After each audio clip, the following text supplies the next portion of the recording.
अस्सलाम वालेकुम क्लास।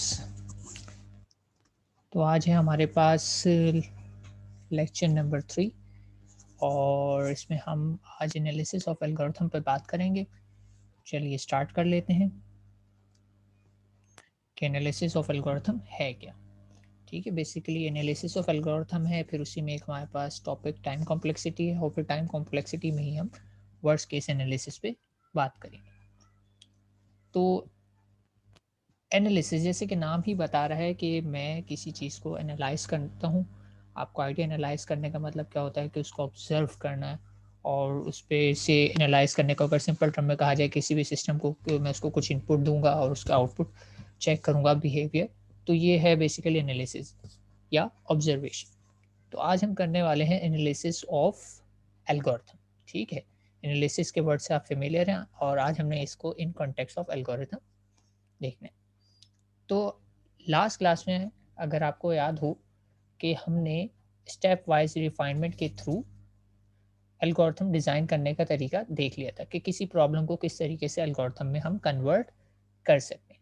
ठीक है, फर्दर हमने एक एडिशनल स्टेप भी देखा था कि हम कोड में कैसे कन्वर्ट करते हैं, लेकिन ये मैंने क्लियर कर दिया था कि हम थ्योरी में कोड में कन्वर्जन पर नहीं जाएंगे बल्कि वो पार्ट हम लैब में किया करेंगे।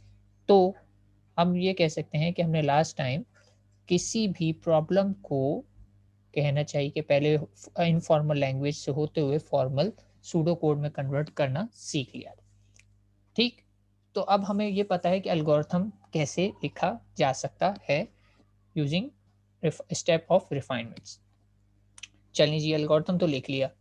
अब अगला स्टेप क्या है कि मुझे अपने एल्गोरिथम को एनालाइज करना है। लेकिन क्यों एनालाइज करना है? To check for its correctness, कि क्या ये एल्गोरिथम जो मैंने लिखा है ये सही काम भी कर रहा है या जो मैं इससे एक्सपेक्ट कर रहा था ये वो मुझे आउटपुट या वो बिहेवियर दे भी रहा है या नहीं।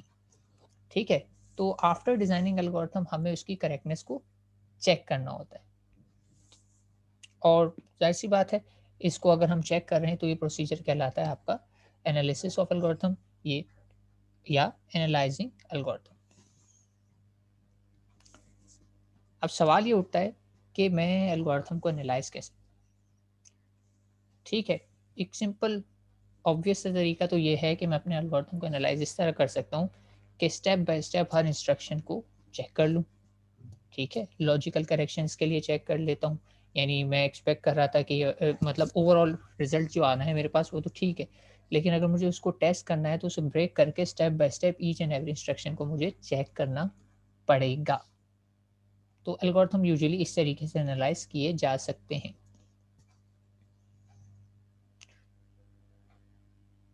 लेकिन एक और टाइप का एनालिसिस है जो हम यहाँ पे करना चाहेंगे।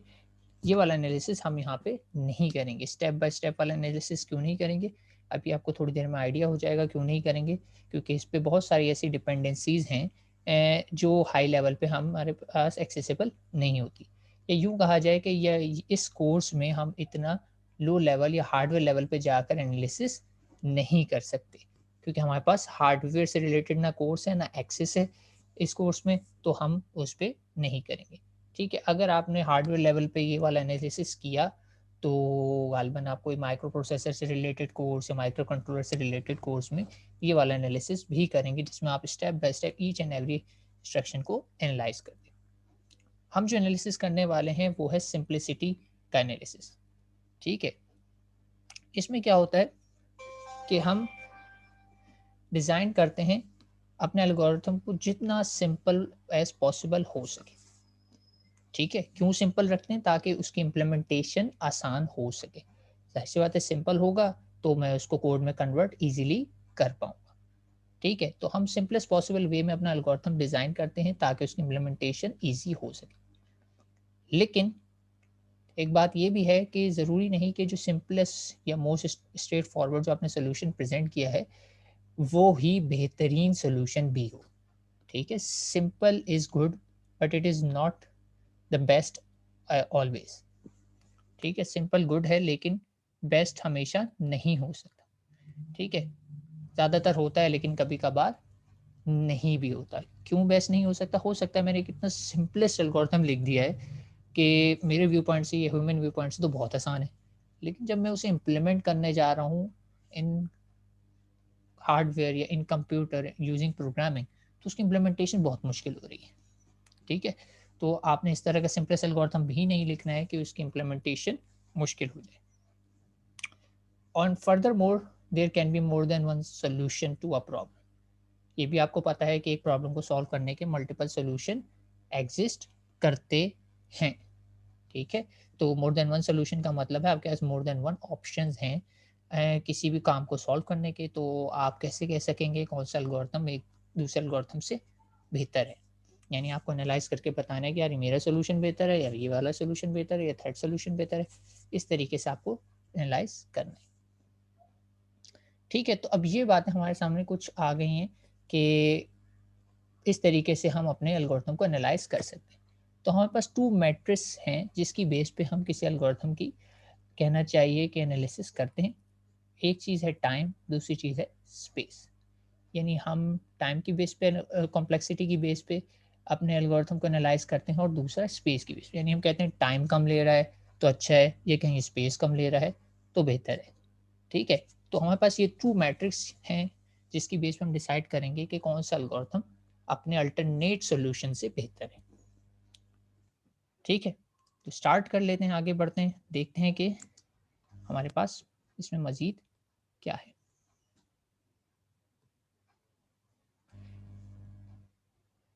तो टाइम कॉम्प्लेक्सिटी पहले स्टार्ट कर लेते हैं। टाइम कॉम्प्लेक्सिटी जैसे कि नाम ही बता रहा है कि वो टाइम है जो किसी एल्गोरिथम को कंप्लीटली एग्जीक्यूट होने के लिए रिक्वायर्ड होता है। यानी स्टार्ट होने से एंड होने तक। आपने लास्ट टाइम एल्गोरिथम देखा तो उसमें स्टार्ट और एंड का हमने जो है एक कहना चाहिए लेबल रखा हुआ था। तो स्टार्ट से लेकर एंड तक एग्जीक्यूट होने का जो टाइम है वो चीज़ कहलाती है उसकी टाइम कॉम्प्लेक्सिटी। ठीक है? तो ये बात तो क्लियर डेफिनेशन हो गई कि टाइम जो एल्गोरिथम को रिक्वायर्ड है एग्जीक्यूट होने के लिए कंप्लीटली, वो कहलाता है टाइम कॉम्प्लेक्सिटी। लेकिन ये टाइम बहुत सारे फैक्टर्स पे डिपेंड करता है। जैसे कि इम्प्लीमेंटेशन ऑफ एल्गोरिथम के साथ साथ ही डिपेंड करता है आपने कौन सी प्रोग्रामिंग लैंग्वेज में इम्प्लीमेंट किया। हो सकता है कुछ प्रोग्रामिंग लैंग्वेज फास्ट एग्जीक्यूट होती हो, कुछ programming language slow in execution हो। ऐसा भी होता है। सी लैंग्वेज और C plus plus language hardware के करीब है तो इसकी एग्जीक्यूशन टाइम फास्ट होता है as compared to other high level languages like Java, C sharp, जो कि काफ़ी हाई लेवल पे होती हैं। तो इनके बीच में और इंटरमीडिएट स्टेप्स हैं जिसकी वजह से इनकी एग्जीक्यूशन रिलेटिवली स्लो होती है as compared to C and C plus plus. ठीक है? तो ये भी डिपेंड करता है कि आपने एल्गोरिथम को फाइनली किस लैंग्वेज में लिखा है। Optimizing the capabilities of the compiler, इस पे भी डिपेंड करता है कि आपने कंपाइलर कौन सा यूज़ किया है। ठीक है? हर ऑपरेटिंग सिस्टम के लिहाज से या हर हार्डवेयर के लिहाज से कंपाइलर अलग होता है। हो सकता है एक कंपाइलर को आप एक इंस्ट्रक्शन दें हाई लेवल पे और वो उसे कन्वर्ट कर रहा है नीचे 4 इंस्ट्रक्शंस में जो कंप्यूटर अंडरस्टैंड करता है। हो सकता है आप किसी और दूसरे कंपाइलर को दें, उसके नीचे जो हार्डवेयर लगा हुआ है वो उस इंस्ट्रक्शन को एक ही इंस्ट्रक्शन में कन्वर्ट करे। तो इसी तरीके से कंपाइलर बदलने की वजह से आपका टाइम 4 टाइम्स बढ़ सकता है या 4 टाइम्स कम हो सकता है, डिपेंड करता है कि कंपाइलर के नीचे अंडरलाइंग हार्डवेयर कौन सा है। देन फर्दर फिर सीपीयू की स्पीड भी मैटर करती है, हार्डवेयर पे आ जाते हैं, और हार्डवेयर की बहुत सारी कैरेक्टरिस्टिक्स हैं जो इन्वॉल्व हो जाती हैं। इन सब चीज़ों पे बिल्कुल आपका टाइम डिपेंड करता है, एग्जैक्ट टाइम। ठीक है? एग्जैक्ट टाइम अगर आपने किसी एल्गोरिथम का देखना है तो डिपेंड करता है इन सब फैक्टर्स पे। हेंस वो वेरी करता है मशीन टू मशीन। यानी मेरे सिस्टम पे अलग, आपके सिस्टम पे अलग, किसी और के सिस्टम पे कोई और बिहेवियर हो सकता है एल्गोरिथम। तो फिर क्या किया जाए? तो इसमें भी एक कहना चाहिए कि इशू है कि ये वाला एनालिसिस अगर हम करते हैं टाइम का तो ये काफ़ी डिटेल्ड है और काफ़ी एक्सपेंसिव भी हो जाएगा हमें लो लेवल पे काम करना। तो हम क्या करने वाले हैं वो देख लेते हैं। हम ये एनालिसिस नहीं करने वाले हैं, यानी हम टाइम कॉम्प्लेक्सिटी में भी इतने लो लेवल का एनालिसिस नहीं करेंगे जिसमें हार्डवेयर पैरामीटर्स इन्वॉल्व। तो हम क्या करने वाले हैं, to measure the time complexity accurately we have to count all sort of operation perform in an algorithm. ठीक है? ये तो यही बात बता रहे हैं कि हमें सारे ऑपरेशन को एक्यूरेटली जो है टाइम मेजर करना पड़ेगा अगर हमें एग्जैक्ट एग्जैक्ट टाइम, मैं वर्ड यूज कर रहा हूँ, एग्जैक्ट टाइम फाइंड आउट करना है। If we know the time of each of the primitive operation performed in given computer, we can easily compute the time taken by an algorithm to complete its execution. वही बात है, हर steps के time को आप add कर दें तो eventually आपको टोटल टाइम ऑफ एल्गोरिथम मिल जाएगा। लेकिन ये टाइम वेरी करता है मशीन टू मशीन। क्यों? क्योंकि हर मशीन में जो ऊपर चीज़ें बताई गई, कंपाइलर कौन-सा यूज़ हुआ है, सीपीयू कौन-सा लगा हुआ है और आर्किटेक्चर हार्डवेयर का कौन-सा है, इस सब चीज़ों की वजह से टाइम वेरी कर सकता है। तो it is not an standard वे कि हम जिस पे बात कर सकें, वरना हमें या तो रेफ़रेंस लेनी पड़ेगी, जैसे मैं इंटेल के इस पीसी की बात कर रहा हूँ या मैक के इस पीसी की बात कर रहा हूँ, जो हम नहीं करना चाहेंगे इस कोर्स में। हम चाहते हैं कि हमारा जो एनालिसिस है, वो हार्डवेयर इंडिपेंडेंट हो या यूँ कहा जाए वो एब्स्ट्रैक्ट हो, ठीक है? तो ये वाला अगर हम करते हैं एग्ज़ैक्ट टाइम वाला, तो इसमें ये मसले हमें आ रहे हैं। Further, by analyzing an algorithm, it is hard to come up with an exact time required. To find exact time, we need to know the exact instruction executed by the hardware and the time required for each instruction. अच्छा, बाज़ औक़ात ऐसा भी होता है कि सारी की सारी इंस्ट्रक्शन एग्ज़ीक्यूट नहीं होती। से आपके पास आ गया है इफ एल्स, तो या तो इफ एग्ज़ीक्यूट होगा या एल्स एग्ज़ीक्यूट होगा। तो इस वजह से भी आपके जो हार्डवेयर का एग्ज़ैक्ट टाइम देना आपको मुश्किल पड़ सकता है। तो ये जो बातें मैंने अभी की, ये थी आपकी एग्ज़ैक्ट टाइम कॉम्प्लेक्सिटी कैलकुलेट करने के लिए। लेकिन जैसे कि मैंने बताया कि हम ये एनालिसिस नहीं करेंगे। हम जो एनालिसिस करना चाह रहे हैं वो हार्डवेयर इंडिपेंडेंट होना चाहिए, ठीक है? और फर्दर एक लास्ट लाइन लिखी हुई है जिसको हम यूज़ करते हुए आगे एक एब्स्ट्रैक्ट स्टैंडर्ड बनाएँगे, जो कि कह रही है कि फर्दर अगर देखा जाए तो आपकी टाइम कॉम्प्लेक्सिटी डिपेंड इस बात पे भी करती है कि आपका डेटा इनपुट क्या है या आप कितना डेटा प्रोसेस करने वाले हैं। यानी इन सिंपल वर्ड से अगर आप नंबर ऑफ डेटा पे काम कर रहे हैं, जैसे नंबर ऑफ स्टूडेंट्स हैं, तो आप से अगर सम करना चाहते हैं उनके मार्क्स को, तो ये डिपेंड करेगा कि डेटा इनपुट क्या है। अगर डेटा इनपुट यानी स्टूडेंट के नंबर 10 है, तो आपका रिज़ल्ट जल्दी कैलकुलेट हो जाएगा। अगर आपके नंबर ऑफ स्टूडेंट 100 है, तो ज़्यादा टाइम लेगा। 1000 है, तो और ज़्यादा लेगा। 10,000 है, तो और ज़्यादा लेगा।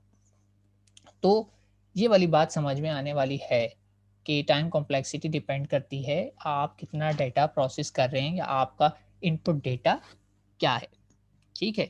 बाकी सब चीज़ें तो फिक्स हैं, हार्डवेयर पे जाएगा, हार्डवेयर आप चेंज नहीं कर सकते, कुछ भी चेंज नहीं हो सकता, जो सिस्टम में है वो है। लेकिन जो चीज़ वेरी करती है वो क्या करती है? डेटा इनपुटेड, जो आपको एल्गोरिथम को मिलेगा वो चेंज होगा। तो हम इस बात को देखते हुए कि बाकी सब चीज़ें तो हमारे इख्तियार में है नहीं, वो चीज़ जो हमारे इख्तियार में है वो क्या है? Data input. तो इसकी बेस पे हम एक टाइम कॉम्प्लेक्सिटी का एनालिसिस का स्टैंडर्ड बनाएँगे और फिर देखते हैं वो कैसे काम करता है। तो हमारी कोशिश क्या है? Our intention is to estimate the execution time of an algorithm irrespective of the computer machine on which it will be executed. यानी हमें नहीं पता ये एल्गोरिथम किस मशीन पे रन होगा, क्या होगा, लेकिन हमें उसे एनालाइज़ करना है बिफोर दैट स्टेप। हमें उसे एनालाइज़ करना है किसी पर्टिकुलर हार्डवेयर पे रन किए बगैर। यानी उसे एक अर्ली स्टेज पे एनालाइज़ करके डिसाइड कर लेना है कि आया ये एल्गोरिथम बेहतर है या नहीं है, या अगर हमारे पास मोर देन वन सॉल्यूशन आ रहे हैं तो इनमें से कौन सा सॉल्यूशन बेहतर है। ये सब चीज़ें हमें हार्डवेयर पे एग्जीक्यूट करने से पहले डिसाइड करनी है अर्ली स्टेजेस पे। यानी डेप्थ में जाए बगैर ही मुझे कुछ कंक्लूसिव चीज़ें मिल जाएँ, फिर जाके मैं एक्चुअली अगर मुझे एग्ज़ैक्ट टाइम चाहिए तो मैं उस एल्गोरिथम को लेके आगे बढ़ूँ और फिर हार्डवेयर पे उसकी परफॉर्मेंस चेक कर सकूँ। तो एक्चुअली हार्डवेयर में जाने से पहले मैं थोड़ा हाई लेवल पे एब्स्ट्रैक्ट लेवल से कंपेयर करता हूँ एल्गोरिथम को, ठीक है? और डिसाइड करते हैं कि कौन सा एल्गोरिथम बेहतर है। और this theoretical approach is not only useful for discussing and comparing algorithm but also it is useful to improve solution to a practical problem. जैसे कि मैंने आपको बताया कि इस तरीके से अगर हम करते हैं तो इवेंचुअली जो है हम सॉल्यूशन को इम्प्रूव भी कर सकते हैं, नॉट ओनली कंपेयर कर सकते हैं। मतलब एक स्टैंडर्ड है, दो एल्गोरिथम कंपेयर हुए, उसमें जो बेहतर साबित हुआ वही आगे जाएगा। या पता लगा कि ये ज़्यादा टाइम ले रहा है तो हम इसे इम्प्रूव करने के कम करने की कोशिश करेंगे। और इवेंचुअली जब वो हार्डवेयर पे जाएगा तो बहुत सारी झंझटें, यानी एंड में जाके जो पता चलने वाली थी रन करने के बाद, वो हमें पहले ही पता चल चुकी होंगी। तो हम उस परेशानी से बच जाएँगे जो हार्डवेयर पे चलाने के बाद पता चलने वाली थी। ठीक है? तो टाइम कॉम्प्लेक्सिटी में अब हमने इस तरीके से एनालिसिस करना है कि हम हार्डवेयर इंडिपेंडेंट सॉल्यूशन प्रेज़ेंट करें, जिसकी बेस पे मुझे ये पता चल सके कि कौन-सा एल्गोरिथम कितना टाइम लेता है, क्योंकि हम टाइम कॉम्प्लेक्सिटी कर रहे हैं तो इस वक़्त मैं टाइम लेता है की बात कर रहा हूँ।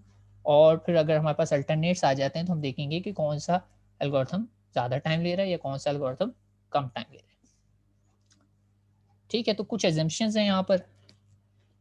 तो अजम्पशन क्या है, कहने time complexity can be express as f of n, ठीक है, एक फंक्शन के थ्रू रिप्रेजेंट हो सकती है, फंक्शन ऑफ नंबर ऑफ की ऑपरेशंस, ठीक है, एफ ऑफ एन में क्या है, फंक्शन ऑफ नंबर ऑफ की ऑपरेशन, और एन जो है बेसिकली यहाँ पे रिप्रेजेंट कर रहा है नंबर ऑफ डेटा इनपुट, ठीक है, एन वेरी करेगा तो उस लिहाज से फंक्शन का बिहेवियर भी वेरी करेगा।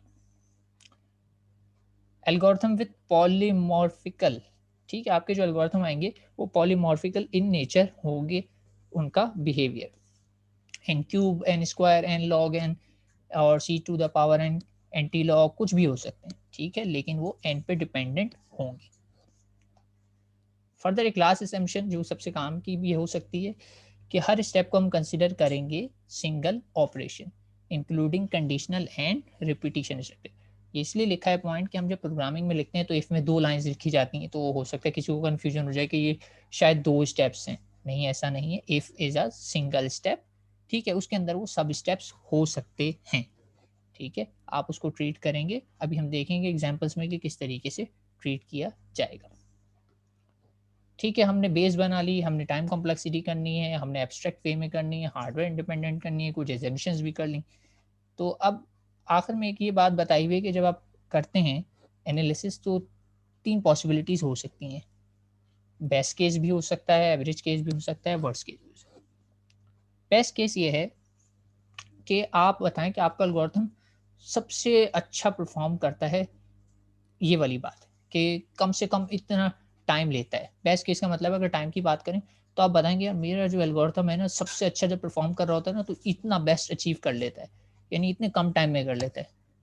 और इसके बरक्स वर्स्ट केस क्या होता है, अदर एज को टेस्ट करना, यानी वर्स्ट केस वाले एंड को। कहते हैं यार जब बहुत बुरे से बुरा भी परफॉर्म किया ना तो इससे पीछे नहीं जाएगा, ठीक है? ये होता है वर्स्ट केस। और एवरेज जैसे कि नाम ही बता रहा है, बेस्ट और वर्स्ट के दरमियान कुछ आपकी सिचुएशन होती है। अब सवाल मेरा आपसे ये है, ठीक है, थोड़ा ध्यान से सुनिएगा, कि अगर मुझे कोई एक पर्टिकुलर एनालिसिस करना है, सिर्फ एक करना चाहूँ इसमें से, कि जिसकी बेस पे मैं कुछ कंक्लूजन ड्रॉ कर सकूँ, तो वो कौन सा एनालिसिस होना चाहिए? से मैं एक एल्गोरिथम सेल करने गया हूँ, ठीक है, सिंपल वर्ड कर लेते हैं, मैं सेल करने गया हूँ, तो इनमें से वो कौन सा पैरामीटर है जो मैं अपने बायर को बताऊँ कि जिसको एश्योरेंस है कि हाँ ठीक है ये कह रहा है तो इसकी बेस पे मैं इसका ये एल्गोरिथम कंसिडर कर लेता हूँ। वो बेस्ट केस होना चाहिए, वो एवरेज केस होना चाहिए, या वर्स्ट केस होना चाहिए?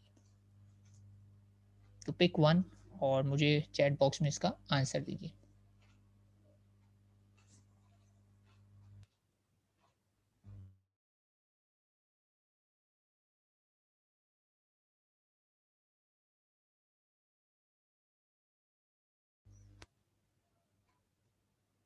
जी क्लास, एनीवन?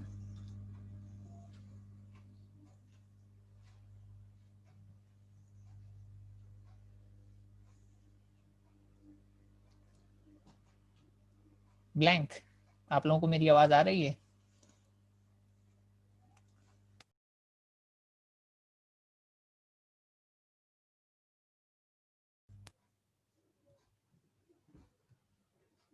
क्लास, आपको मेरी आवाज आ रही है?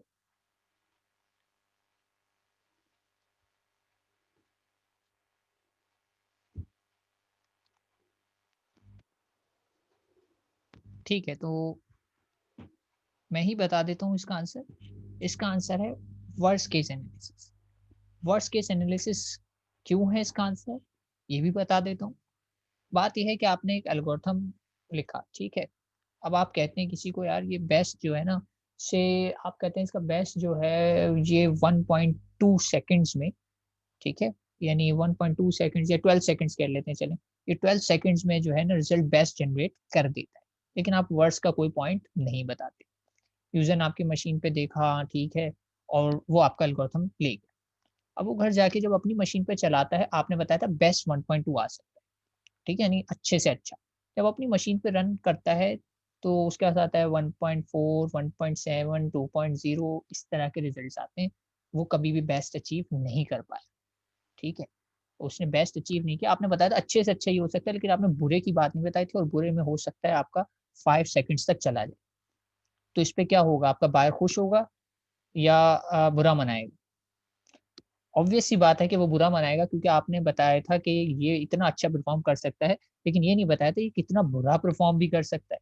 तो इस केस में क्या हुआ, बायर नाखुश होगा, आपका कहेगा कि यार ये मेरे साथ सही नहीं किया क्या, उसने वो पैरामीटर नहीं बताए जो मेरी परफ़ॉर्मेंस को अफ़ेक्ट करे।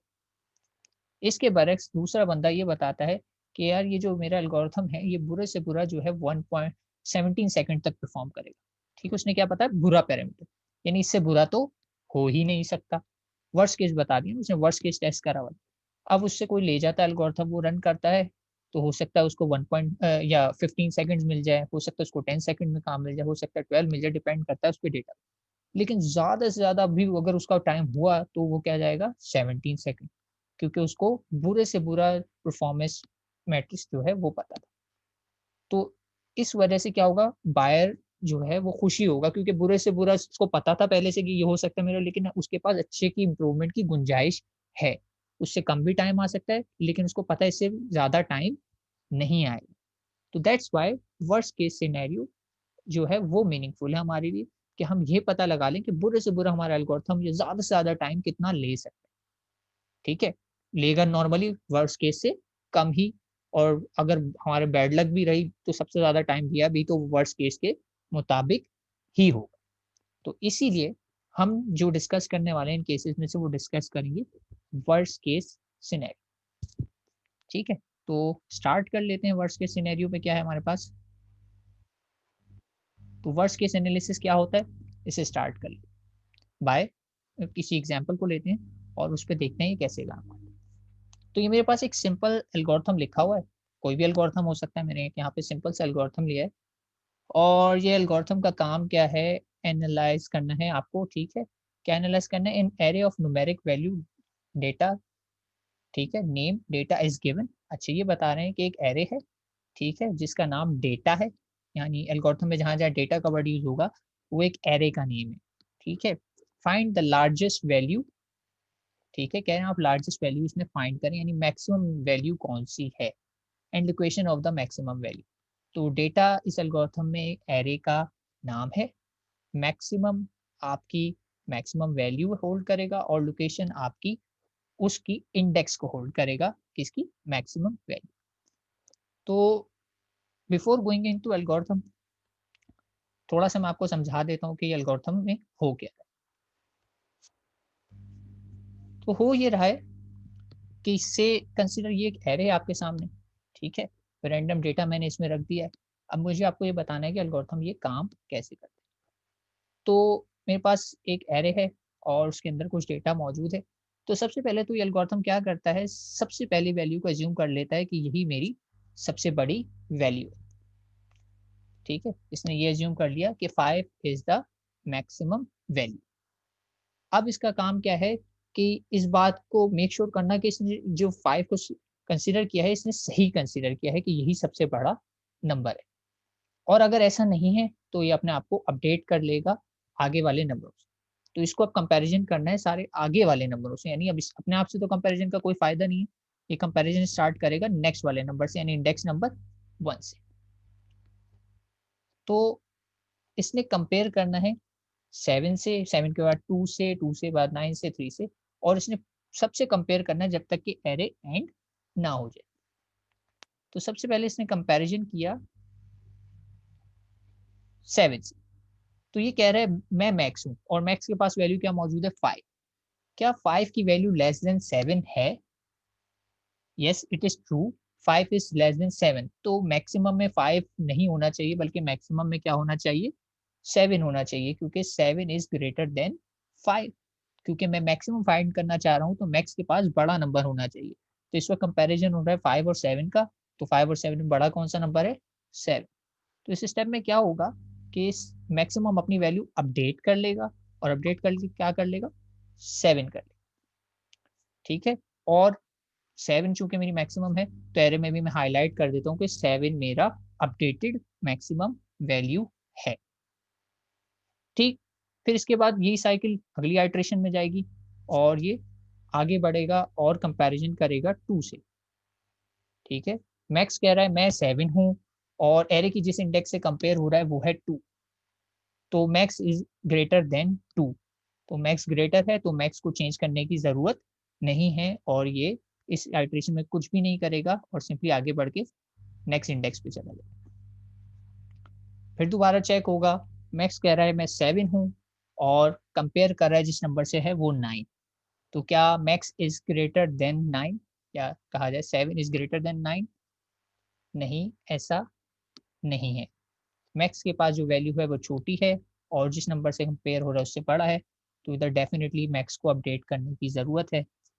तो ये अपडेट कैसे हो जाएगा? सिंपली क्या होगा, मैं 7 की जगह क्या कर दूँगा, इसमें 9 लिख, तो मैक्स ने अपने आप को अपडेट कर लिया। अपडेट कर लिया तो मैं एरे में भी हाइलाइट कर देता हूँ कि मेरी इस वक़्त मैक्सिमम वैल्यू क्या हो चुकी है, 9 हो चुकी है। देन फिर वही स्टेप होगा, ये मज़ीद आगे बढ़ेगा, आगे बढ़ता है और ये कंपैरिज़न कराएगा यही 3 से। मैक्स के पास मौजूद है 9 और मैक्स ने कंपेयर किया अपने आप को 3 से, तो क्या मुझे मैक्स को अपडेट करने की ज़रूरत है? यहाँ पे मुझे आप लोगों से जवाब चाहिए, क्या मुझे मैक्स को मज़ीद अपडेट करने की ज़रूरत है?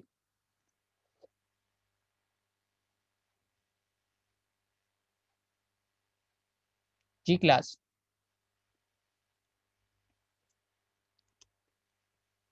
ठीक है, बात समझ में आ रही है? तो मैक्स अपडेट नहीं होगा और चूँकि मैं एरे के एंड पर पहुँच चुका हूँ, तो इसका मतलब मेरा एरे खत्म हो गया है, एरे खत्म हो गया है, तो मज़ीद कंपैरिज़न नहीं होंगे और यहाँ पे यानी कंक्लूड हो चुका है कि इस एरे में सबसे बड़ा जो नंबर है वो कौन-सा है?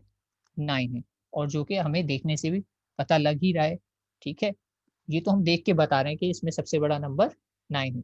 ये सॉल्यूशन जो मैंने स्टेप बाय स्टेप किया ये कौन करेगा? कंप्यूटर, क्योंकि कंप्यूटर के पास तो आँखें नहीं है। वो कैसे करता है? कंपैरिज़न की बेस पे करता है। एक-एक करके वो कंपेयर करता गया और आगे बढ़ता चला गया। लेकिन फाइनली जो कंक्लूड हुआ वो ये कंक्लूड हुआ कि इसमें जो मैक्सिमम नंबर है वो 9 है और जो लोकेशन है वो क्या है इसकी? 3 है। ठीक है? जस्ट एक एग्ज़ाम्पल थोड़ा-सा समझाने के लिए कि मैक्सिमम का एल्गोरिथम कैसे काम करता है। ये एग्ज़ाम्पल ऑलरेडी आप प्रोग्रामिंग के फंडामेंटल कोर्स में कर चुके हैं। थोड़ा-सा यहाँ पे मैंने रिकैप दे दिया कि ये कैसे काम करता है। ठीक? तो वापस आ जाते हैं असल काम की तरफ। अब आपको पता है मैक्सिमम कैसे फाइंड करनी है। अब इस प्रोसीजर को एल्गोरिथम में नीचे कन्वर्ट कर दिया गया। क्या हुआ? थोड़ा-सा मैं आपको यहाँ पे बता देता हूँ। स्टार्ट किया, के इंडेक्स को रख रहा है। इंडेक्स देखिए मैंने क्या रखी 1, क्योंकि मैंने कंपैरिज़न कौन से वाले से शुरू किया था? Second element of array, second वाला जो एलिमेंट था उसकी इंडेक्स क्या होती है? 1। लोकेशन को इनिशियली मैंने क्या कर दिया? 0 और मैक्स को भी मैंने इनिशियली क्या कर दिया? डेटा 0, यानी सबसे पहले एलिमेंट को मैंने कंसीडर कर लिया कि यही मेरा मैक्सिमम डेटा है। ठीक है? यही किया था हमने शुरू में, 5 को अज़्यूम कर लिया था कि यही मेरा मैक्स है और उसकी लोकेशन को ही लोकेशन में मूव कर दिया। लोकेशन में क्या आ रहा है? ये जो इसके अंदर लिखा हुआ है, इसके अंदर 0 लिखा हुआ है, तो यही चीज़ आ गई। यही 0 यहाँ पे आ गई। ठीक है? देन मैंने एक लूप लगाई और लूप कहाँ से स्टार्ट हुई थी? लूप कहाँ से स्टार्ट हुई है? फर्स्ट लोकेशन से। तो देखो लूप स्टार्ट हो गई और लूप कब तक चलेगी? जब तक के की वैल्यू लेस देन n है। और n इस केस में क्या है? अभी जो मैंने एग्जांपल कराई उसमें n टोटल थे 5। ठीक है? तो वो इंडेक्स नंबर 4 तक चली थी। ठीक है? ध्यान रहे कि n क्या है? Total number of data input, अभी हमने बात की थी। तो डेटा मेरा क्या था? अभी जो एग्जांपल देखी उसमें 5 था, तो इसलिए वो 4th इंडेक्स तक चली। यानी लास्ट एलिमेंट तक चलना हो तो मैं एल्गोरिथम में लिखता हूँ लेस देन n। ठीक है? जब भी मुझे लिखना हो लास्ट एलिमेंट तक चलाना है तो मैं लिखता हूँ लेस देन n, क्योंकि लास्ट एलिमेंट की इंडेक्स लेस देन n ही होती है, क्योंकि एरे में काउंटिंग 0 से स्टार्ट होती है। तो अगर एलिमेंट 5 है तो इंडेक्स होगी 4। तो यहाँ पे अगर मैं 5 लिख दूँ से, तो ये कौन सी इंडेक्स तक चलेगा? 4 तक चलेगा। ठीक है? लेकिन हम इसको जेनेरिक लेके चलेंगे, हम इधर नंबर यूज़ नहीं करेंगे क्योंकि डेटा तो कुछ भी हो सकता है, कितनी भी लेंथ का हो सकता है। तो हम n का फैक्टर यूज़ कर रहे हैं। सही है? बात समझ रहे हो? n कुछ भी हो सकता है, 5 भी, 10 भी, 15 भी, 50 भी, 500 भी, 1000 भी। और हर मर्तबा आपने देखा जब भी मैं लूप चला रहा था तो मैं एक कंडीशन चेक कर रहा था कि max is less than data k, यानी हर मर्तबा जो है के करके, के क्या था? एक-एक करके मुझे आगे बढ़ा रहा था और के स्टार्ट कहाँ से हुआ है? 1 से। तो ये पहले कंपेयर करेगा सेकंड वाले एलिमेंट से। अगर ये कंडीशन ट्रू होती है यानी मैक्स की वैल्यू छोटी आ जाती है डेटा की वैल्यू से, तो मैं क्या कर रहा था, मैक्स को अपडेट कर देता था। तो ये देखें यही कर रहा हूँ, अगर मैक्स की वैल्यू छोटी आ जाती है तो मैक्स के अंदर मैं क्या मूव कर देता हूँ, जो डेटा पे वैल्यू मौजूद है, यानी एरे की उस पर्टिकुलर इंडेक्स पे जो भी वैल्यू मौजूद है वो मैं कॉपी करके किस में कर देता था, मैक्स में कर देता था। और साथ ही साथ मैं लोकेशन के अंदर भी के को मूव कर देता था, क्योंकि इसमें कहा हुआ है कि दो चीज़ें रिटर्न करें, लोकेशन भी रिटर्न करें और लोकेशन से मुराद है इंडेक्स भी रिटर्न करें और डेटा भी रिटर्न करें।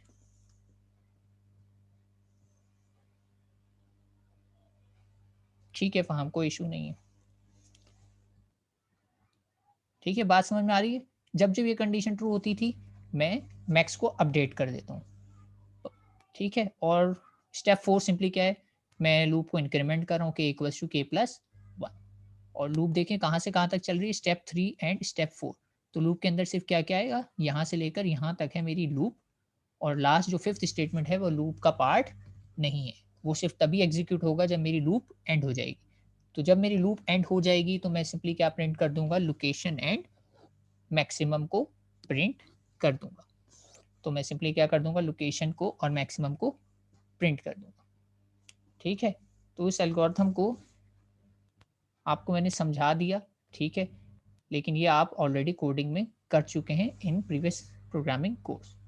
तो इस एल्गोरिथम को आप ज़हन में रखते हुए कि देखें जब इफ़ की कंडीशन में मैं चेक कर रहा हूँ तो अपडेट होता है मैक्स और के की वैल्यू इंक्रीमेंट हो जाती है, यानी मैं अगले नंबर पे चला जाता हूँ। तो एक मरतबा और मैं आपको दिखा देता हूँ ताकि आप लोग कंफ्यूज हों तो क्लियर हो जाए। ध्यान में रखें, लोकेशन और मैक्स में शुरू में सेट कर देता हूँ। तो ये मैंने सेट कर दी, क्या चीज़, ये सेट कर दिया मैंने मैक्स को डेटा 0 के ठीक है। और उसके बाद मैंने क्या किया, के की वैल्यू 1 से स्टार्ट किया कंपैरिजन, और कंपैरिजन में चेक क्या कर रहा हूँ, max is less than data 1। के की वैल्यू 1 है तो मैं डेटा 1 से चेक कर रहा हूँ। अगर तो कंडीशन ट्रू हो जाती है तो मैक्स को मैं अपडेट कर देता हूँ डेटा से। ठीक है, और मेरा मैक्सिमम क्या है, 7 है, तो मैंने हाईलाइट कर लिया। ये सिर्फ हाईलाइट करने के लिए, इसका एल्गोरिथम में कुछ लिंक नहीं है। देन यही काम मैं के इंक्रीमेंट करता हूँ, आगे बढ़ जाता हूँ, अगले नंबर पे चेक कर रहा हूँ, और फिर दोबारा से चेक किया, कंडीशन अगर ट्रू नहीं हो रही तो मैं फिर सिंपली के को इंक्रीमेंट करके आगे बढ़ जाऊँगा, क्योंकि इफ स्टेटमेंट एग्जीक्यूट नहीं होगा। देन फिर दोबारा से यही करूँगा, फिर चेक करूँगा कंडीशन ट्रू हो रही है तो इफ स्टेटमेंट एग्जीक्यूट होगा तो मेरी मैक्स की वैल्यू अपडेट हो जाएगी, और अपडेट होकर मैं डेटा की रिस्पेक्टिव वैल्यूज़ कॉपी कर, फिर इसी तरह मैं इसको सिर्फ निशानदेही के लिए अपडेट कर रहा हूँ, और फिर यही काम मैं लास्ट एलिमेंट के लिए करूँगा। और लास्ट में अगर कंडीशन ट्रू नहीं होगी तो इफ स्टेटमेंट एग्जीक्यूट नहीं होगा, और फिर मेरे लूप चूंकि एंड हो जाएगी क्योंकि आखिरी एलिमेंट था, तो यहाँ से मैं वापस आ जाऊँगा। ठीक है, तो कौन सा पार्ट एग्जीक्यूट नहीं होता जब कंडीशन फॉल्स होती है, तो ये वाला पार्ट एग्जीक्यूट नहीं होता जब इफ की कंडीशन फॉल्स हो जाती है। तो इसलिए आपने देखा अपडेट नहीं होता, मैं डायरेक्टली किस स्टेप पे चले जाता हूँ, के इक्वल्स टू के प्लस 1 पे आगे निकल जाता हूँ। ठीक है, तो एल्गोरिथम की डेप्थ में मैं मजीद नहीं जाऊँगा। अगर आपको स्टिल कन्फ्यूजन हो तो आप ये रिकॉर्डिंग हो रही है लेक्चर की, इसको दोबारा से देख लीजिएगा। अब आते हैं असल बात पे कि मैं करने क्या वाला हूँ, इसका एनालिसिस। तो एनालिसिस में मुझे करना क्या होता है, दो चीज़ें नोट करनी है। वो चीज़ें क्या है कि एक मैं सिंपली टेबल बनाऊंगा और उसमें दो कॉलम्स बना दूंगा, और उस कॉलम में लिखूंगा कि हर स्टेप में कितने ऑपरेशंस परफॉर्म हो रहे हैं। मुझे ये आइडेंटिफाई करना है इस एल्गोरिथम के अंदर, इस स्टेप का इनपुट क्या होता है एल्गोरिथम, यानी अगर मैं आपको एनालिसिस करने का दे रहा हूँ तो उसमें एल्गोरिथम गिवन होगा। ठीक है, आपको उसको एनालाइज करना है, लिखना नहीं है। ये तो मैंने सिर्फ बात समझाने के लिए समझा दी कि आपको रिकॉल हो जाए कि ये एल्गोरिथम जो लिखा हुआ है मैक्सिमम वैल्यू फाइंड करने वाला कैसे काम करता है। तो मुझे क्या करना है, इसको करना है एनालाइज। एनालाइज करने के लिए मुझे दो चीज़ें फाइंड आउट करनी पड़ती है। एक चीज़ ये कि हर स्टेप में कितने ऑपरेशन परफॉर्म हो रहे हैं, और फाइंड आउट करना बहुत आसान है। कैसे मैं फाइंड आउट कर सकता हूँ, अगर स्टेप 1 पे देखा जाए तो कितने ऑपरेशन हो रहे हैं, कितने ऑपरेटर्स आपको नज़र आ रहे हैं। एक ऑपरेटर लिखा हुआ है के इक्वल्स टू 1, एक हो गया। एक लिखा हुआ है लोकेशन इक्वल्स टू 0, दो हो गए। एक लिखा हुआ है मैक्स इक्वल्स टू डेटा 0। तो तीन ऑपरेशन इसमें परफॉर्म हो रहे हैं स्टेप 1 में। तो मैं यहाँ पे सिंपली लिख लेता हूँ 3। इसमें कितना ऑपरेशन परफॉर्म हो रहे हैं, 3 ऑपरेशन परफॉर्म हो रहे हैं। इसको थोड़ा मैं साइड पे ले जाता हूँ ताकि ओवरराइट ना हो। तो स्टेप 1 में कितने ऑपरेशन परफॉर्म हो रहे हैं, जस्ट 3।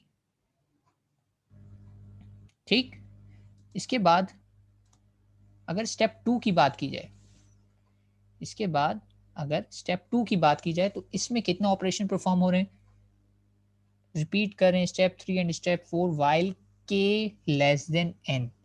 सिर्फ एक के लेस देन एन लिखा हुआ है तो यहाँ पे कितने ऑपरेशन है, सिंपली 1 ऑपरेशन। मैंने काउंट किया और इसके अगेंस्ट इस कॉलम में लिख दिया 1। फिर इसके बाद अगले उसमें देखा जाए तो स्टेप 3 में कितने ऑपरेशन परफॉर्म हो रहे हैं, ये बताइए मुझे। अच्छा ध्यान रहे स्टेप 3 में दो हिस्से हैं, एक कंडीशन वाला पार्ट है और एक कंडीशन ट्रू हो जाएगी तो वो वाला पार्ट है।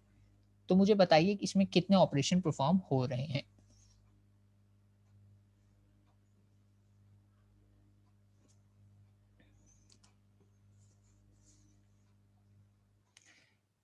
थ्री को अगर ध्यान से देखा जाए तो इसमें दो सिचुएशन है। एक सिचुएशन तो ये है कि जब कंडीशन ट्रू होगी और एक कंडीशन तो ये है जब कंडीशन फॉल्स होगी।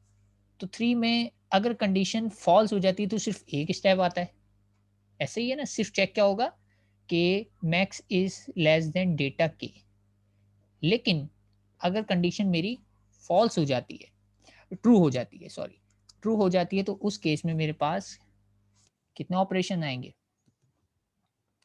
तो उस केस में मेरे पास क्या होगा, ये वाली लाइन भी एग्जीक्यूट होगी, सेट लोकेशन इक्वल्स टू के और मैक्स इक्वल्स टू डेटा के, यानी दो और इक्वल्स टू के ऑपरेशन इसमें ऐड हो जाएंगे, यानी +2।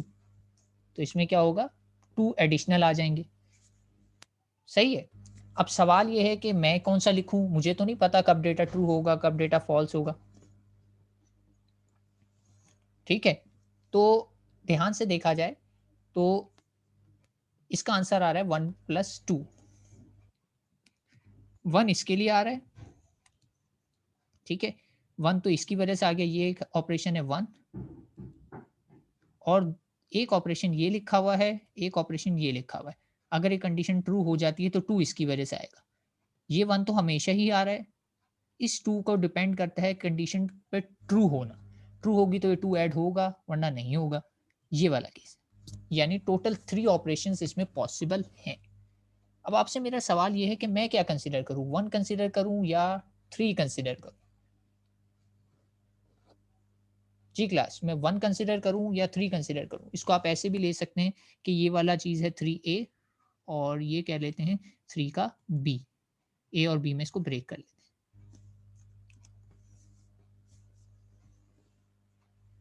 अच्छा 1 क्यों कंसीडर करेंगे, मुश्तबा की तरफ से जवाब आया तो इसके पीछे रीज़न भी होना चाहिए।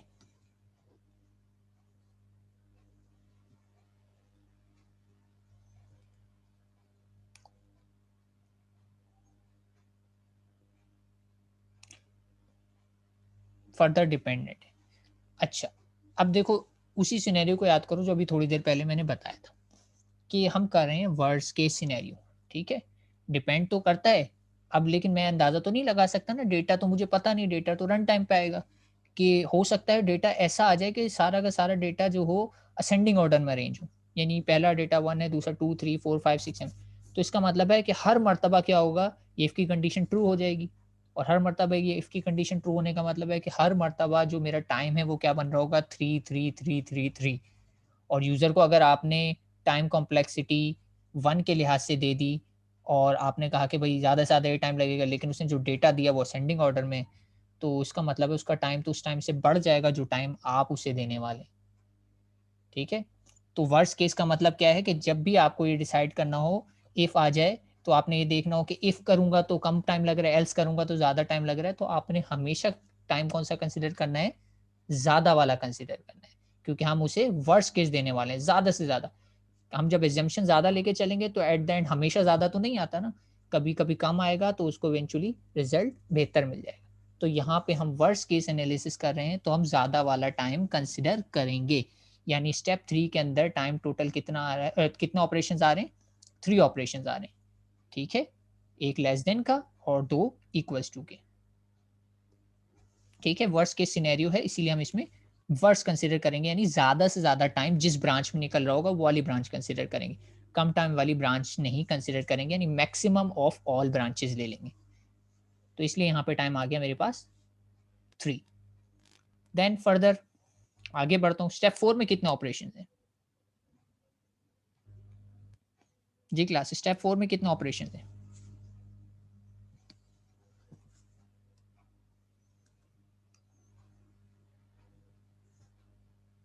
श्योर, सही से देखें कितने ऑपरेशन है?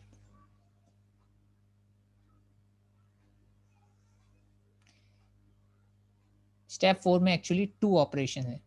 सिंपल सी बात है, आप ध्यान से देखें तो 2 ऑपरेटर लगेंगे, प्लस भी हो रहा है और प्लस के साथ-साथ असाइनमेंट ऑपरेशन भी हो रहा है, इक्वल्स टू भी लगा हुआ है।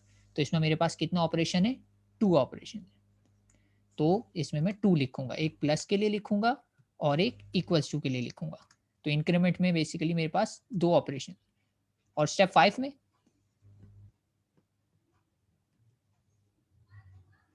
स्टेप 5 में कोई गेस कर सकता है?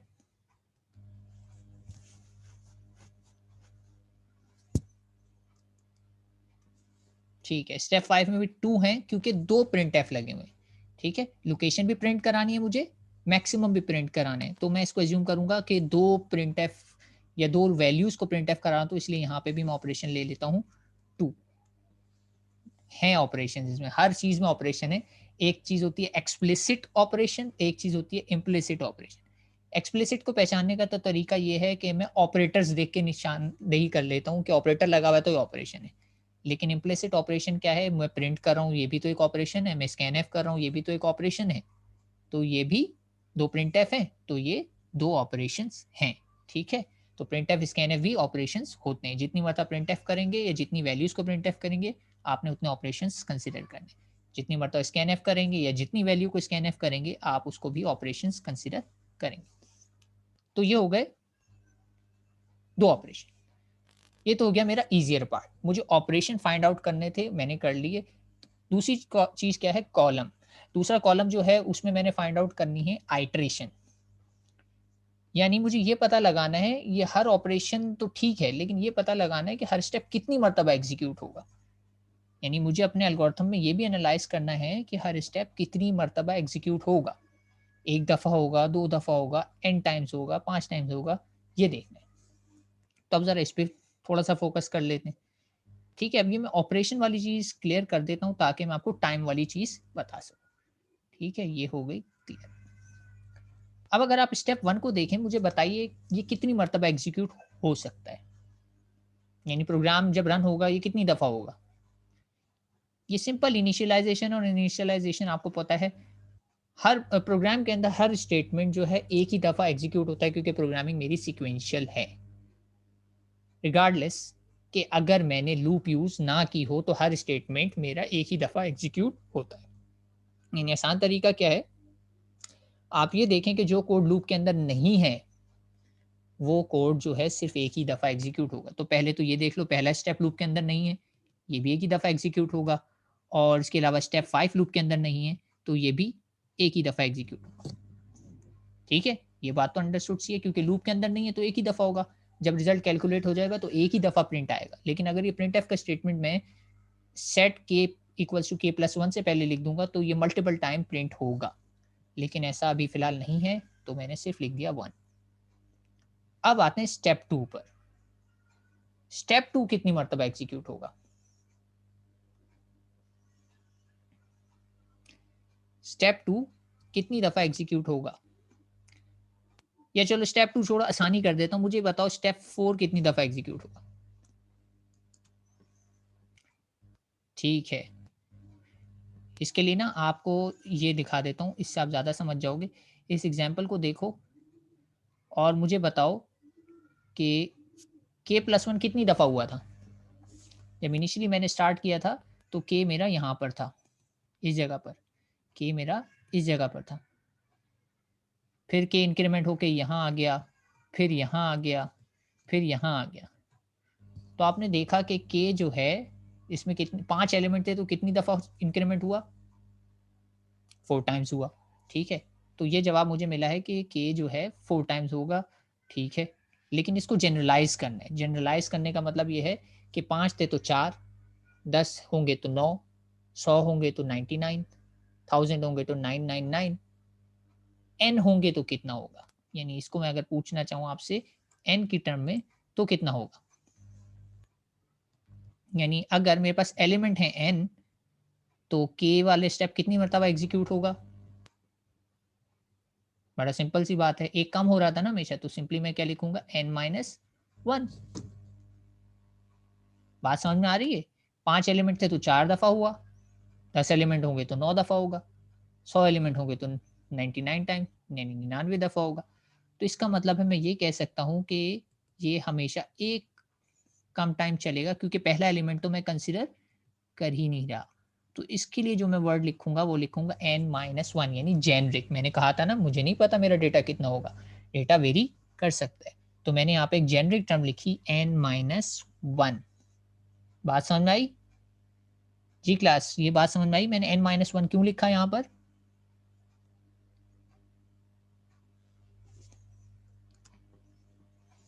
क्योंकि मेरी लूप ही जो है n-1 टाइम चलेगी। ठीक है, लूप शुरू हुई थी सेकंड एलिमेंट से, सेकंड चली, फोर्थ चली, फिफ्थ चली, सॉरी इंडेक्स नंबर 1 पे चली, इंडेक्स नंबर 2 पर चली, इंडेक्स नंबर 3 पर चली, इंडेक्स नंबर 4 पर चली।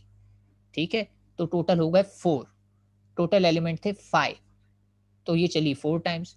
तो मैं ये कह सकता हूँ टोटल अगर एलिमेंट है मेरे n, तो मेरी लूप चली n-1 टाइम। तो मुझे सिर्फ यही डिसाइड करना होता है कि मेरी लूप कितनी दफा चलेगी। मेरी लूप चलेगी n-1 टाइम। तो लूप के अंदर जो भी स्टेटमेंट मौजूद है वो भी कितनी दफा चलेगा, n-1 टाइम। तो लूप के अंदर जो भी है वो कितनी दफा चल जाएगा, n-1 टाइम। बात ये सही है ना? लूप कितनी दफा रन हो रही है, लूप रन हो रही है n-1 टाइम्स। तो लूप के अंदर जितने भी स्टेटमेंट्स लिखे हैं वो सब कितनी दफा एग्जीक्यूट हो जाएंगे, n-1 टाइम। बात समझ में आई?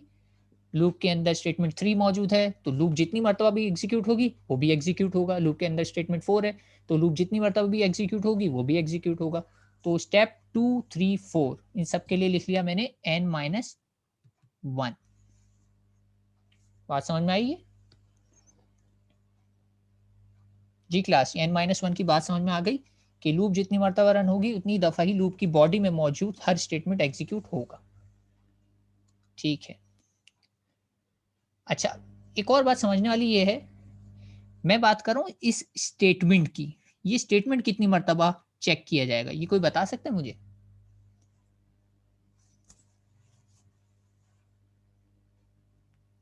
k लेस देन n कितनी मर्तबा चेक होगी?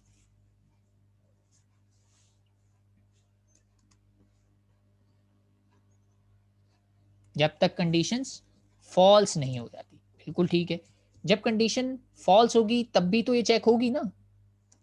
मतलब मुझे कैसे पता चलेगा कंडीशन फॉल्स हो गई? मैं चेक करूंगा तो ही पता लगेगा ना कि कंडीशन फॉल्स हो गई है। ऐसे ही है कि नहीं ऐसा? जब मैं फॉल्स पता कैसे चलेगा? जब मैं इसको चेक करूंगा एक और दफा, मुझे पता चलेगा फॉल्स हो गई। फॉल्स हो जाएगी यानी इसका मतलब है फॉल्स वाले केस में ये स्टेटमेंट तो चलेगा, लेकिन ना ये स्टेटमेंट चलेगा, ना ये स्टेटमेंट चलेगा, और मैं डायरेक्टली जंप करके कहाँ जाऊंगा, यहाँ से यहाँ पर। तो आप देख रहे हैं स्टेप 3 और 4 तो तब चलते हैं जब कंडीशन ट्रू होती है, लेकिन स्टेप 2 एक मरतबा एक्स्ट्रा चलता है जब कंडीशन फॉल्स हो जाती है। तो इसका मतलब ये है कि इसमें जो है मैं क्या लिखूंगा, एक टाइम एक्स्ट्रा चलता है ये फॉर फॉल्स कंडीशन। ठीक है, n-1 टाइम्स तो ट्रू है, लेकिन एक एडिशनल इसमें 1 आता है, किस वजह से? क्योंकि मैं फॉल्स के लिए भी तो चेक करता हूँ कंडीशन, तो ये वाला ऑपरेशन एक और मरतबा एक्स्ट्रा परफॉर्म होता है, 1 टाइम्स एक्स्ट्रा। बात समझ में आई कि जब मैं चेक करूंगा पता चलेगा कंडीशन फॉल्स हो गई, तब भी तो मैंने ये स्टेटमेंट एग्जीक्यूट किया ना। तो ये स्टेटमेंट एग्जीक्यूट हुआ है, तो इसका मतलब है इसमें मैं +1 एक्स्ट्रा ऐड कर दूंगा। यानी ये लूप वाला ये स्टेटमेंट नंबर 2 कितनी दफा चलेगा, n-1 प्लस एक टाइम और एक्स्ट्रा चलेगा, तो इसमें +1 का फैक्टर ऐड कर दूंगा, और फिर बाकी वो सिंप्लीफाई होके क्या रह जाएगा मेरे पास, सिर्फ और सिर्फ n का फैक्टर रह जाएगा। जी ठीक है, बस जो भी आएगा आपने उसमें +1 करना है, और +1 क्यों कर रहा हूँ ये मैंने बता दिया। आपको रीज़न पता होना चाहिए +1 क्यों किया, क्योंकि यहाँ पे मेरी कंडीशन फ़ॉल्स जब हुई तब भी मैंने इस स्टेटमेंट को एग्ज़ीक्यूट करके चेक किया तो ये रन हो गया तो मुझे एक टाइम एक्स्ट्रा चेक करना पड़ा। तो इस वजह से +1 कर दिया। ये n-1 इस केस में लिखा हुआ है, हर केस में ज़रूरी नहीं है n-1 हो, चेंज हो सकता है, लेकिन ये +1 हमेशा कौन रहेगा ही रहेगा। तो आपने जो इधर बात हमेशा याद रखनी है कि फ़ॉल्स के लिए भी ये स्टेटमेंट एक टाइम चेक होता है। ठीक है? तो इसको इरेज कर देता हूँ और ये जो भी हमने सब यहाँ लिखा इसको मैं आपको नेक्स्ट स्लाइड पे दिखा देता हूँ। तो मैंने ये टेबल बनाया एनालिसिस का, कॉलम बना लिए, मैंने लिखा स्टेटमेंट्स 1 2 3, 3 को मैंने ब्रेक कर लिया 3A और 3B में इफ स्टेटमेंट है। ऑपरेशन यही मैंने लिखे थे, आप टैली कर लीजिएगा। पहले में 3 ऑपरेशन, दूसरे में एक ही ऑपरेशन जो k लेस देन n था। 3A में एक ही ऑपरेशन जो चेक कर रहा था कि मैक्सिमम वैल्यू लेस देन है या नहीं है। 3B में 2 ऑपरेशन थे, लोकेशन अपडेट हो रही थी और मैक्स अपडेट हो रहा था। 4 में 2 ऑपरेशन, k की वैल्यू में +1 भी हो रहा था और k की वैल्यू अपडेट भी हो रही थी। 5th में 2 मरतबा प्रिंटफ हो रहा था, तो ये 2 ऑपरेशन आ गए।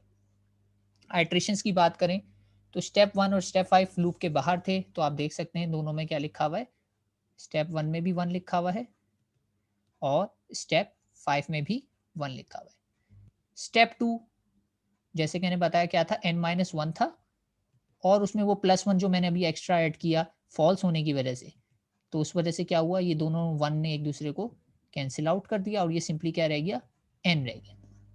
और लूप के अंदर देखो सारे के सारे क्या हैं, लूप कितनी दफ़ा ट्रू हुई, n-1 टाइम ट्रू हुई।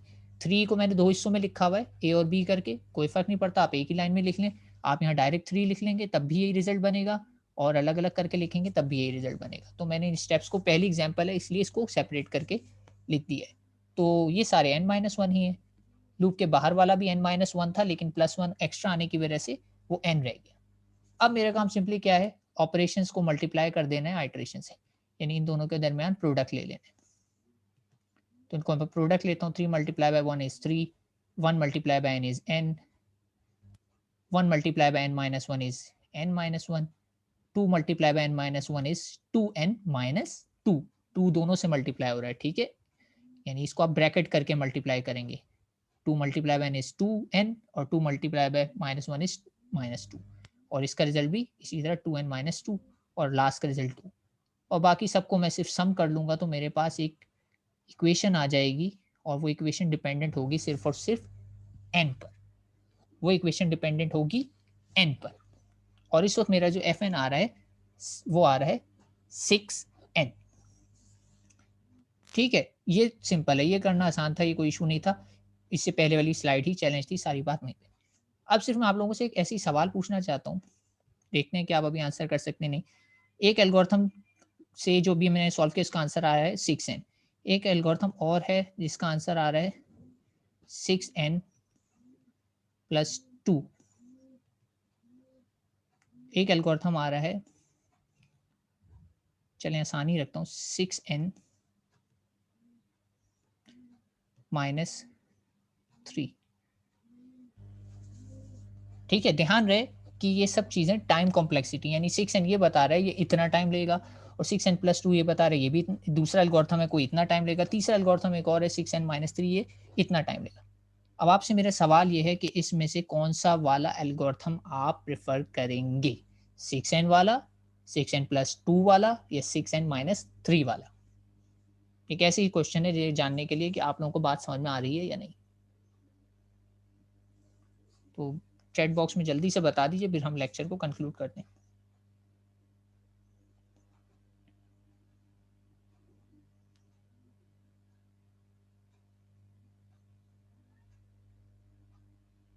जी मुस्तफा, वो जो 3B में लिखा हुआ है ना 2, वो वर्स्ट केस की वजह से। सेकंड वाला और कोई बताएगा? 6n माइनस 3, हम प्रेफर करेंगे 6n माइनस 3। सही आंसर है इसका 6n माइनस 3। आप n की जगह कोई भी नंबर पुट करके देख लें, से मैं कह देता हूँ n इक्वल्स टू, आप यही कर लें ना, 5 कर लें, हमारे पास n5 था ना, तो इसका आंसर आएगा मेरे पास 6 5 ज़ार 30। इसका आंसर आ रहा है, ये से कहते हैं 30 यूनिट ऑफ टाइम ले रहा है ये। इसकी बात करेंगे तो ये कितना लेगा, 30 प्लस 2 इज, ये कह रहा होगा 32 यूनिट ऑफ टाइम लूँगा, तो ये वाला 32 टाइम यूनिट्स ले रहा है। इसकी बात कर लेते हैं, इसकी बात करें तो 30 माइनस 3, तो ये वाला 27 टाइम यूनिट्स लेगा। तो आपके ख्याल में टाइम कम लेने वाला एल्गोरिथम बेहतर है या टाइम ज़्यादा लेने वाला एल्गोरिथम बेहतर है? ऑब्वियस सी बात है, वो एल्गोरिथम बेहतर है जो कम टाइम में मेरा रिजल्ट जनरेट करे। तो इस केस में अगर मैं n की वैल्यू से 5 कंसीडर करता हूँ या कोई भी कंसीडर करता हूँ, तो सबसे अच्छा जो एल्गोरिथम बनेगा वो बनेगा मेरा ये लास्ट वाला। यानी मैंने सपोज़ वैल्यूज़ बताई हैं आपको बात समझाने के लिए कि मैं कंपैरिज़न कैसे कर सकता हूँ कि अगर मेरे पास 3 अल्टरनेट सॉल्यूशंस हैं, तो कौन-सा बेहतर है। तो अगर मेरे पास ये इक्वेशन मौजूद है, तो इसमें कोई भी मैं n की वैल्यू सप्लाई करके चेक कर सकता हूँ कि रिज़ल्ट किस पे बेहतर आ रहे हैं। ठीक है? तो इसमें हम मज़ीद बात करेंगे नेक्स्ट लेक्चर में। आज के लेक्चर में एक एग्ज़ाम्पल हमने की है, नेक्स्ट में एक और एग्ज़ाम्पल करेंगे और फिर देखेंगे कि कोई कन्फ्यूजन क्यूरीज़ हो तो रिज़ॉल्व हो जाए। अभी के लिए अगर कोई मज़ीद क्यूरीज़ हैं, तो आप लोग पूछ सकते हैं, वरना फिर हम लेक्चर को कंक्लूड करते हैं।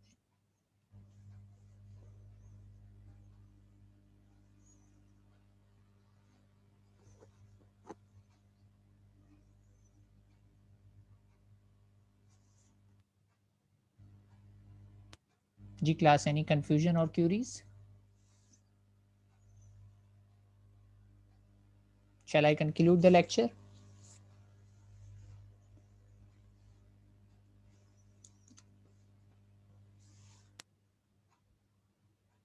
चलिए, ठीक है, तो फिर मैं लेक्चर को कंक्लूड करता हूँ। हम इसी टॉपिक को कंटिन्यू करेंगे in next lecture. Till then, signing of.